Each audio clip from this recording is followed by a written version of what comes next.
Good morning, Isiah Thomas. Good morning. How are you? I'm good. How have you been? It's been a long time. The last time I think I saw you, we were flying. We both wound up, I think, in the airport at the same time, flying into the Super Bowl in January of 2020. And we thought, oh, I'll see you again sometime soon. And then we all have seen what has happened in the world since. And so how has everything been? And how was your past year? Everything's good, and thank you for asking. And I trust everything is well with you and family on your end. Definitely, it's been a tough year for all of us, but I think it made all of us realize and appreciate the people that we love and the things that we cherish. That's well said. Absolutely. No, we're all good, and it's good to hear that you are as well. All right, let's dive into this here. Here's the first question I want to ask you. So Charles Barkley is unquestionably funny. And so last night he goes on TV, whether it's fair or not, it's funny. So he goes on TV last night and he says, I call Anthony Davis street clothes because he's always in street clothes. So, okay, so you're laughing. It's funny. I'm laughing too. It's funny. But the question is it fair? Is it fair to criticize a player for being injury prone? Anthony Davis is inarguably injury prone. He's hurt a lot. It's obviously not something he does on purpose. You, as a guy who played as famously as anybody in the NBA Finals that year where you could barely even walk, what are your thoughts on whether or not it is fair to criticize a player for being hurt at the most important time of the year? It definitely isn't fair. However, we in sport and also in politics, we take the brunt of jokes sometimes, and Barkley has a way of, he's carved out a space where not only is, as a former player, Hall of Famer, journalist, now, kind of comedian, been on Saturday Night Live, the street clothes, it ain't fair, but it is funny, Exactly. I mean, it's like hey, I've been called a lot of things too that's not fair, but sometimes it's funny, and that's being in the arena. That kind of comes with the territory. So street clothes is like, it kind of fits. I'm with that. So then let me spin it into a more legitimate question, I guess, which is, like, when you're a player, do you look sideways at those guys? If you've got a teammate, and in this case he's the second most important guy on the team, maybe even the most at certain times, and he's not available to play in one of the biggest games of the year, as last night was, and we'll see what happens the rest of the way. Do you look sideways at him? What are the guys? They'll say the right things, but what are they really thinking? So Greeny, we came from a different era, and I think it's important that we point this out. The era and the times that we played in and came from was that, hey, you may not be able to play and participate at 100%. However, we'll take 25%. We'll take 50% of you, and if you can contribute that much, then that's better than zero. This is an era of basketball where the medical staffs have become so involved in determining whether a player plays or not, where they actually make the decision, not the player, not the team. And as we know in the medical profession, they're very cautious in terms of the way they think about the body and the way they think about, giving their consent to play. So we always said, hey, if you can play a little bit, hey, that will help us. You may only, be good enough for one play, and that one play may win us the game. But this is an era where they want everyone to be 100%, and the medical staffs they're very cautious about giving their consent to whether a player can play or not. I ask this because I want to educate anyone listening to this conversation who's not old enough to remember the game I'm talking about. But your performance in Game 6 of the 1988 NBA Finals is one of the most famous games of all time. You couldn't even walk on that ankle, and you scored 43 points in a game that your team lost at the very end. But your performance is sort of the stuff of legend. Going back, did you ever consider not playing? Like, take me to that mentality. Did you think to yourself, all right, my ankle hurts, I'm not 100% or even close to it. Did you consider not playing?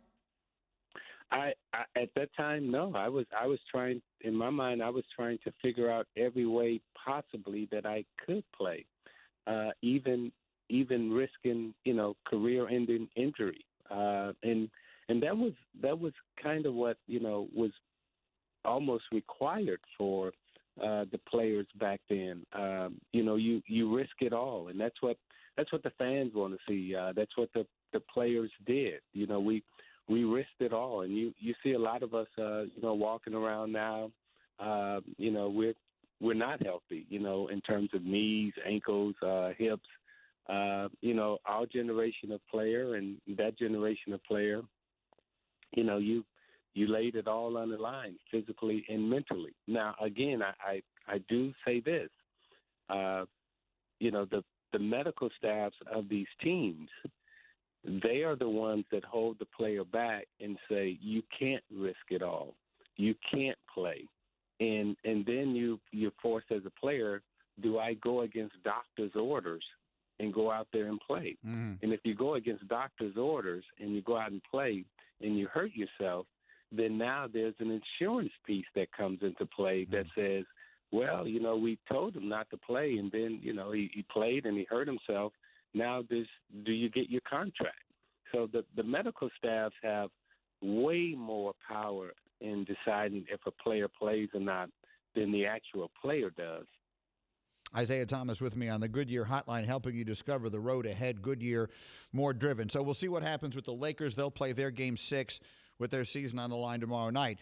Isiah, tonight the Knicks and the Hawks will play Game 5 at the Garden in what has been an interesting and somewhat surprising series to me. Two things I want to ask you about.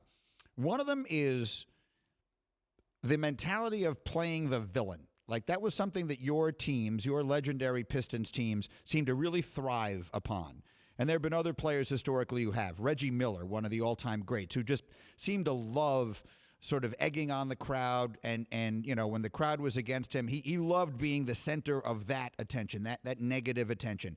Trae Young seems to be embracing that in this series. His first ever playoff series. He goes into the Garden, and he seems to really be embracing the role of villain, of sort of getting into it with the fans in that regard. I just wonder, what is that mentality? Tell me about that, the mentality that says, I want to be the guy who goes in there, plays the role of the villain, and shuts those fans up. That means I'm saying I am better than you. I know I'm better than you. And the person who's guarding me cannot stop me. No matter how loud you cheer or how hard you boo, I'm getting ready to mess over your guy.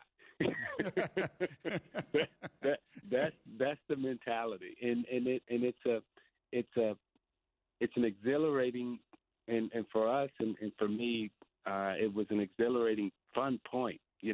When you have that much control over the audience in the arena, where you can literally make 20,000 people go silent, and you can make them upset by the jump shot that you take and the basket that you score.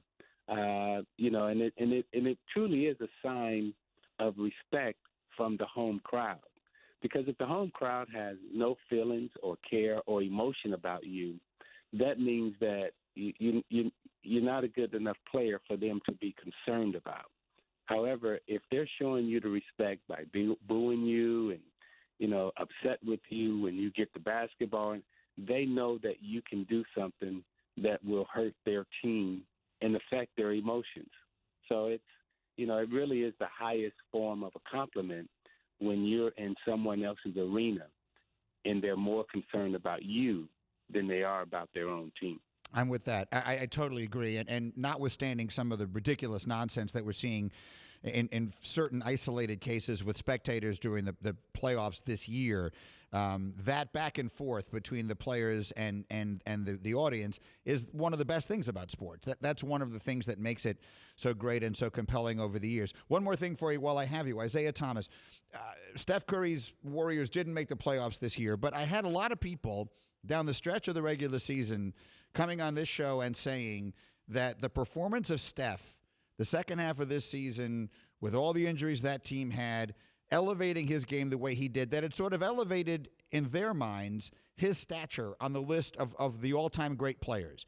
You know, and we'll start bringing up names like yours, like there's Steph Curry out there, the point guard, putting him in the same conversation with guys like Isiah Thomas and others.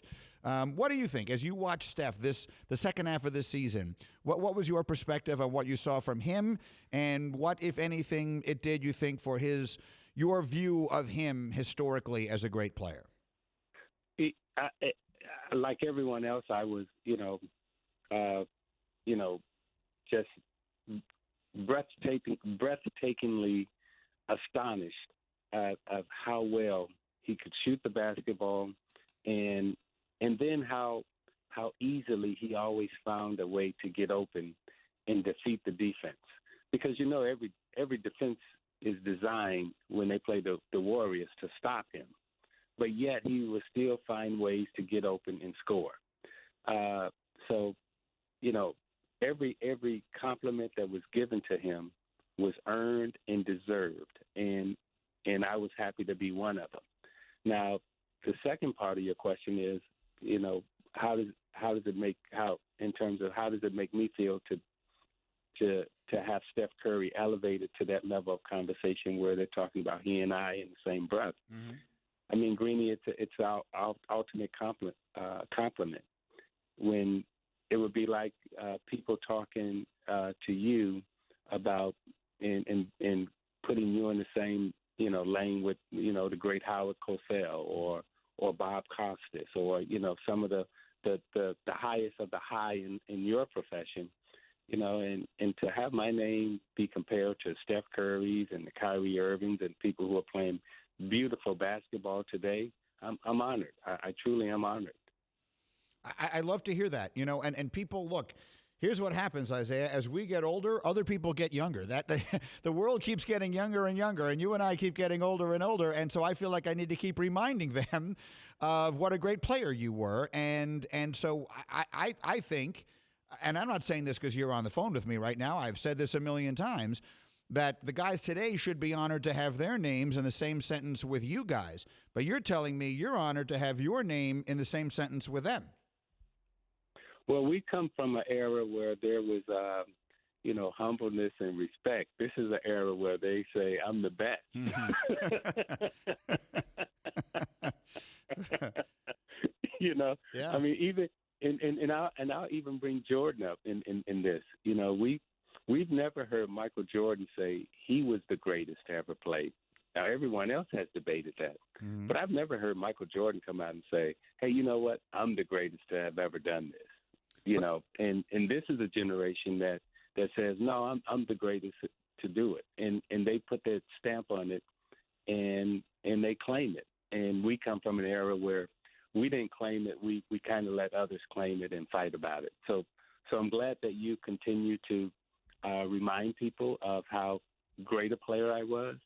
And by the way, I do have the credentials to back up the opinions and the statements that you're making. 100% right. And the one thing I'll just say in closing, Michael may not have said it, but he thought it, right? There was never any question Michael thought it, right? He only thought it against other teams, but not against the Pistons. Those rivalries never go away. Thanks for watching ESPN on YouTube. For live streaming sports and premium content, subscribe to ESPN+.